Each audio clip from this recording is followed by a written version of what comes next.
আমাদের সবাইকে দেখাতে এনেছি এত সুন্দর চন্দ্রমল্লিকাগুলো ফুটেছে।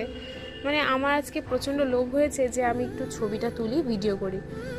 ভাবলাম যে আমি একা কেন দেখবো, এত সুন্দর দৃশ্য তোমরাও দেখো।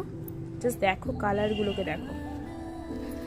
মানে ভাষা খুঁজে পাচ্ছি না যে এক একটা গাছের মধ্যে এত পরিমাণে ফুল ফুটেছে। আর স্পেশালি এইগুলো যখন সন্ধ্যা হয় তখন যে কি দারুণ লাগে, চমকে থাকে। জাস্ট এই যে এটা চমক দিয়ে থাকে একদম। দূর থেকে দেখাচ্ছি, এ কটা গাছে এতগুলো হিউজ পরিমাণে ফুল হয়েছে। আর তার সঙ্গে এখানে কিন্তু কমপ্লিটভাবে এখনো ফোটেনি সব, কিন্তু কালারগুলো জাস্ট দেখো এখন। এই যে এটা পার্পল কালার যাচ্ছে, আর এটা হচ্ছে এত সুন্দর আগুন কালার। ফোকাসটা নিচ্ছে না। এই যে আগুন আগুন কালার। প্রত্যেকটা গাছে যে পরিমাণে হয়েছে ফুল, কুড়ি যেটা হয়েছে, কুড়িগুলো যখন ফুটবে আর কি, ফুল রূপান্তরিত হবে,